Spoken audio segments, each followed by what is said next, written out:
ఏ విధంగా ప్రొటెక్ట్ చేస్తావు ఆ కాలువని? అంటే ఎంత దౌర్జన్యం, లేకుంటే అరాచకం, లేకుంటే వీళ్ళకి ఇంకా ఇష్టానుసారంగా చేయడం. ఒక గడాన కాలువ బండను కూడా వేసే పరిస్థితికి వచ్చారంటే వరదలు వచ్చినా లేకుంటే వర్షాలు వచ్చినా ప్రమాదకరమైనటువంటి విషయం ఇది. అమరావతి గ్రావెల్ని దువేశారు, రోడ్డు మీద ఉండే మట్టిని నాకు వెళ్ళిపోయారు. ఇంకా వీళ్ళని చూద్దాం. ఇకపోతే ఫారెస్ట్ ఏరియాలో కూడా అక్కడి నుంచి ఇల్లీగల్ యాక్టివిటీస్ చేసే పరిస్థితికి వచ్చారు.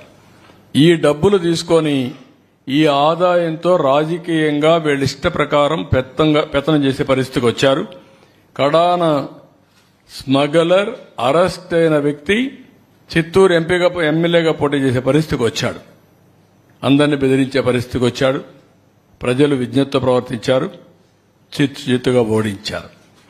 అంటే ఎమ్మెల్యే అయిన తర్వాత ఇంకా ప్రపంచానికే ఆదర్శంగా ఈయన స్మగ్లింగ్ చేసుకోవచ్చు, ఇంకా కాంట్రాక్ట్స్ అన్ని ఎస్టాబ్లిష్ చేయొచ్చు.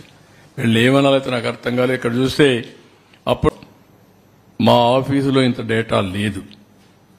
ఒకవేళ నాకు పార్టీ ఆఫీసులో వెరిఫై చేయకుండా ఇస్తే కూడా కరెక్ట్ కాదు. ఇంకా కలెక్ట్ చేయాల్సిన చాలా. వాతావరణం సమతుల్యంగా ఉంటుంది. మనకు వానలు కురవాలన్నా లేకపోతే మంచి జరగాలో జరిగే పరిస్థితి వస్తుంది. ఈ విషయం ప్రతి ఒక్కరు గుర్తుపెట్టుకోవాల్సిందిగా కోరుతున్నాం.